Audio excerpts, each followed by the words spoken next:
Good morning, girls. And you can see the campus of GMCH India. One second.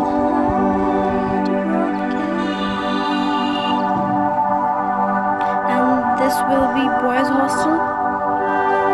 And that one is the old OPD. That one is the old OPD.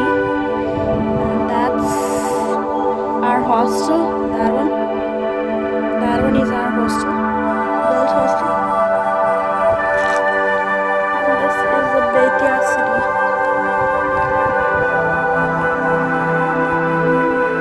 Construction is going on.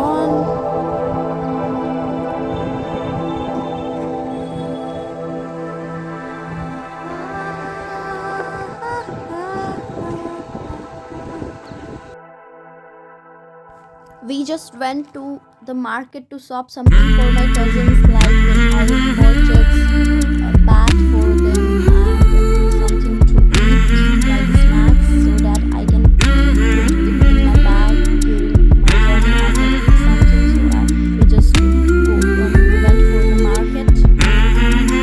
In Betia, there's a store where you can purchase a lot of things. There's a lot of mart, like Vishal Mega Mart, V-Mart, Reliance Trend, etc. Whatever you want to shop, just shop up.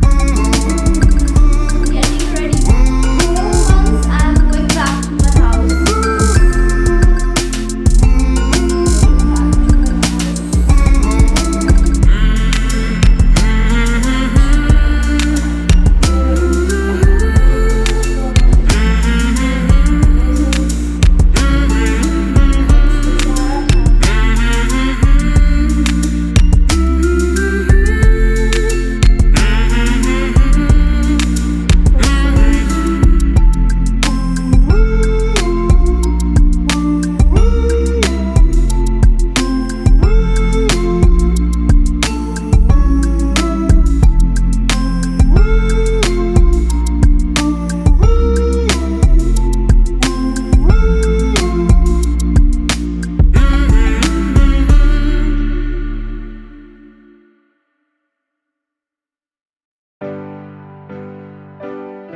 औसतन करीब 22,000 बार सांस लेते हैं।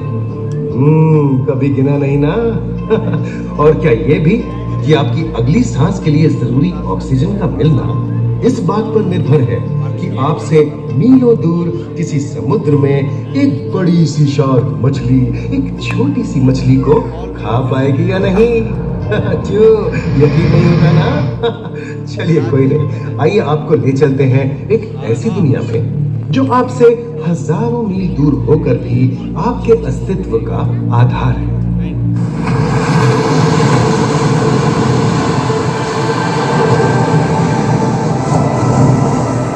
ये महासागर है, मीलों दूर तक फैला हमारे जीवन का केंद्र, जिसका पानी हर देश की सीमा से परे है। हमें सांस लेने के लिए जरूरी ऑक्सीजन का 50 से 80% इन्हीं समुद्रों के पानी से आता है। ये भी कह सकते हैं कि ये सागर एक विशाल संयुक्त परिवार की तरह है, जिसमें ये सभी जीव एक ही घर में रहते हैं, जैसे मछलियां, mollusc, dolphin, seal, walrus, crustacean, bacteria, समुद्री एनिमोनी और हाँ, ब्लू व्हेल भी, जो पृथ्वी का सबसे बड़ा जीव माना जाता है। और जंतु ही नहीं, इन समुद्रों में पौधों की भी लाखों प्रजातियां पाई जाती हैं। इन विशाल समंदरों का पानी हमारी पृथ्वी का लगभग 3/4 हिस्सा है। इस धरती पर 5 बड़े महासागर हैं: आर्कटिक, अटलांटिक, हिंद, प्रशांत और दक्षिणी महासागर। ये सागर इतने महत्वपूर्ण हैं कि इनका तापमान और लहरें दुनिया के हर हिस्से के मौसम पर असर डालते हैं, चाहे वो मौसम कितना ही खतरनाक क्यों ना हो। हमारी ही तरह पानी के नीचे पनपता हर जीवन सूरज की रोशनी पर निर्भर है। जी हाँ जनाब, सिर्फ ये जंतु, मछलियां, पेड़ पौधे ही नहीं, बल्कि बैक्टीरिया जैसे सूक्ष्म जीव भी सूरज से ऊर्जा पाकर खिलखिला उठते हैं। ये देखो मिस्टर कूद बिलाव, हाँ, कितने मजे ले रहा है। देखा इसे, अपने चेहरे की पोजीशन ऐसे बदल रहा है जैसे किसी स्पा में स्टीम ले रहा हो। और वो चली मैडम व्हेल इठलाते हुए सन बाथ लेने। और ये जोकर मछली यानी क्लाउन फिश, ये तो गाना भी गाती है भाई, बिना किसी सुरताल के। हाँ, ये रात समुद्री जानती है, और कोई खतरा महसूस होने पर ये कभी हुर्राती है और कभी चहकती है। क्लाउन फिश है ना।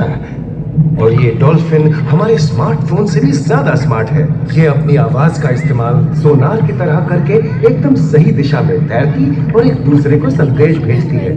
जी हाँ, ईमेल या व्हाट्सएप से भी तेज। मूंगा चट्टानें यानी कोरल रीफ दुनिया की सबसे विविध इकोसिस्टम्स में से है। इन चट्टानों को अक्सर समुद्र के वर्षावन कहा गया है। आई, समुद्र में वर्षा, अजीब बात है ना। अरे दरअसल इनका नाम इनके आसपास बसे इन जीवों की विविधता के कारण पड़ा है। इनमें से कुछ मूंगे गर्म उथले समुद्र में, तो कुछ ठंडी अंधेरी गहराइयों में रहकर हमारे इकोसिस्टम के संतुलन को बनाए रखते हैं। पौधे हमारे इकोसिस्टम का एक बहुत ही महत्वपूर्ण हिस्सा है और पानी में ऑक्सीजन का सबसे बड़ा स्रोत है। इस नीले पानी में मौजूद कई पौधों में से एक बहुत ही महत्वपूर्ण पौधा है फाइटोप्लैंक्टन, जो पूरी दुनिया की ऑक्सीजन की जरूरत का लगभग 50% बनाकर हमारा अस्तित्व बनाए रखता है। इन समुद्रों में पहुंचने वाली सूरज की रोशनी की मात्रा के हिसाब से उन्हें 3 क्षेत्रों या परतों में बांटा गया है। सतह के सबसे नजदीक वाली परत को यूफोटिक जोन या सनलाइट जोन कहा जाता है। जाहिर है कि यहाँ सूरज की सबसे ज्यादा रोशनी पहुंचती है और 90% समुद्री जीवन इसी परत में मौजूद है। अगली गहरी परत को डिस्पोटिक जोन या ट्वाइलाइट जोन कहा जाता है। इस परत तक सूरज की सिर्फ 1% रोशनी पहुंचती है, जो पौधों के जिंदा रहने के लिए काफी नहीं है। तीसरी और सबसे गहरी परत एफोटिक जोन या मिडनाइट जोन है। यहाँ सूरज की रोशनी बिल्कुल नहीं पहुंचती। ये परत पूरी तरह से अंधेरी और ठंडी होती है, बिल्कुल किसी हॉरर मूवी के सीन जैसे। ये कई जगह पर इतनी गहरी होती है कि यहाँ आसानी से माउंट एवरेस्ट जैसे ऊंचे पहाड़ भी समा सकते हैं। और इसकी सबसे गहरी जगह है प्रशांत महासागर में मरियाना ट्रेंच। महाद्वीपीय तटों के साथ लगे उथले समुद्री इलाकों तक पहुंचना आसान है, लेकिन ये समुद्र का सिर्फ 10% है। समुद्र की गहराई जितनी बढ़ती जाती है उतने ही वहां के हैरत अंगेज जीव जिन तक पहुंचना मुश्किल होता जाता है। ये समुद्री जीव पहले तो अपनी खूबसूरती से आपको छलते हैं और फिर अचानक एक खतरनाक रूप ले लेते हैं जिनसे बचना मुश्किल ही नहीं नामुमकिन है। और ये क्या, अचानक ये रोशनी कहां से आई? बताओ क्या? ये तो जेलीफिश का स्टिंग झुंड होता है है। जिनकी स्टिंग रोशनी एकदम डिस्को लाइट की तरह लगती है। वाह, ये हुई ना बात। अब सभी बड़ी छोटी मछलियां इन चमचमाती डिस्को लाइट को देखकर पार्टी करने आई। और फिर यही रोशनी उन्हें बेरहमी से दबोचकर उनका शिकार करके अंधेरे में वापस गायब हो जाएगी। लेकिन सभी शिकारियों को छलावे से लुभाना नहीं पड़ता। सबसे घातक शिकारियों में से है शार्क, जैसे ग्रेट व्हाइट और टाइगर शार्क। शार्क आमतौर पर सूरज ढलने के बाद अंधेरे में शिकार पे निकलती है समुद्री जीवों का यमराज बनकर। आज तक शार्क की 500 से ज्यादा प्रजातियों का पता चल चुका है। ये हर तरह के खुले महासागरों में, मूंगे की चट्टानों में, आर्कटिक की बर्फ के नीचे और समुद्र की अंधेरी गहराइयों में पाई जाती है।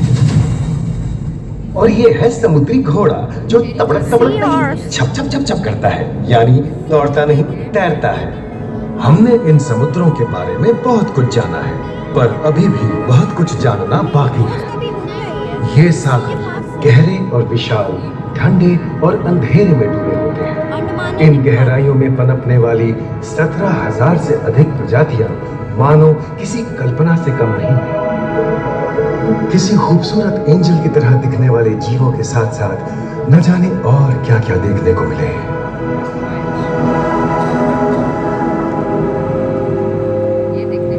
इन विशाल सागरों के इकोसिस्टम इनके बाहर तक फैले हैं। खारे पानी की खाड़ियां समुद्रों, समुद्र तटों और नमकीन दलदली इलाकों तक। मानव जाति दशकों से प्लास्टिक, जहरीले रसायन, तेल और ऐसी कई चीजों को पानी में बहाकर समुद्रों को नुकसान पहुंचा रही है। कई समुद्री जीवों या मछलियों की दर्दनाक मौत और उनकी इस तड़प का जिम्मेदार हमारी मानव जाति ही है।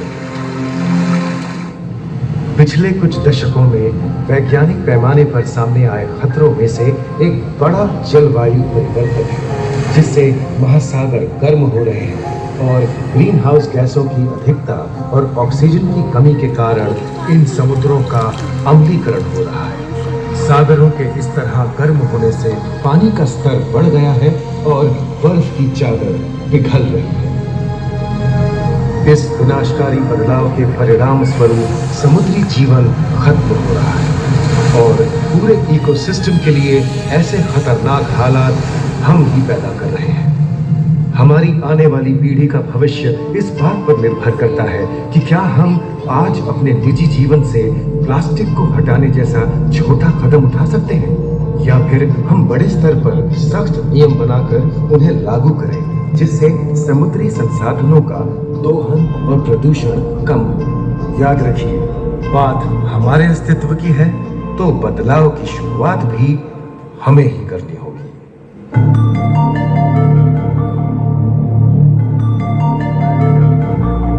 इसीलिए दिखाया जाता है प्लास्टिक।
जीर वाइल्ड लाइफ सफारी में आपका स्वागत है साहब। आपका जो जर्नी यहाँ से स्टार्ट हुई है, देखो सर, जो सफारी का 91.12 एकड़ में कहा जाए तो लगभग 472 एकड़ बनाया गया सर, और किलोमीटर में 15 किलोमीटर स्क्वायर से बनाया गया। इसे टोटल 5 सफारी में डिवाइड किया गया। पहला हमारा जो है वो डायरेक्ट सफारी में, दूसरा जो है वो टाइगर होगा 16 एकड़, चौथा बियर, और पांचवा जो लास्ट होगा वो हमारा 30 सफारी। हम लोग जिस रास्ते में अभी चल रहे हैं सर, ये सर्विस रोड है, बाहर का रास्ता है, कोई डेंजर एनिमल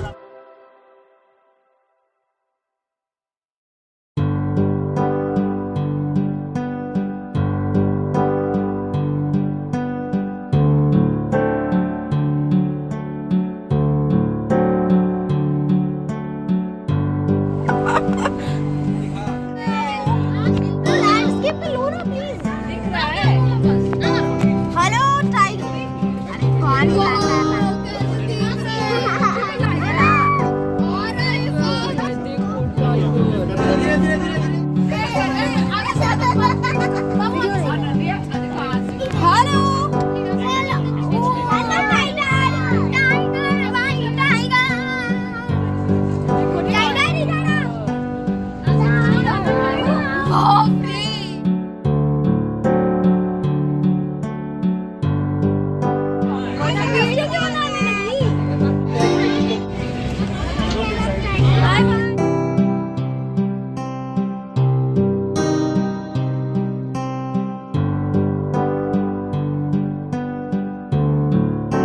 शिकार करना पसंद करते थे। ऐसे सभी का शिकार नहीं करते थे, वो भी एनिमल्स के संरक्षण के लिए जाने जाते हैं।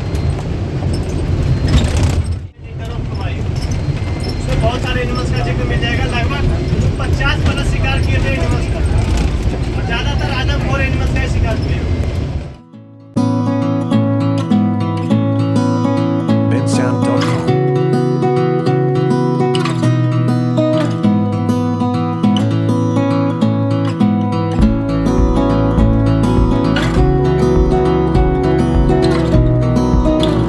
bensound.com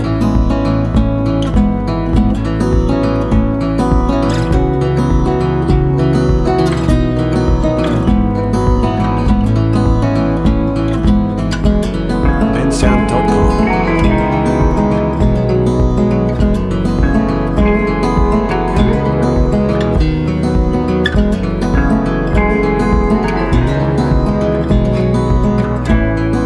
bensound.com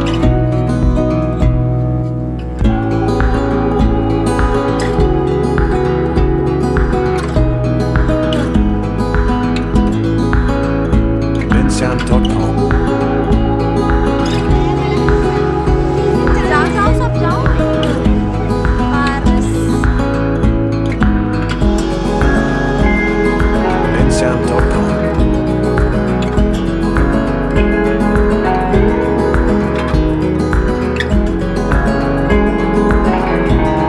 bensound.com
Bensound.com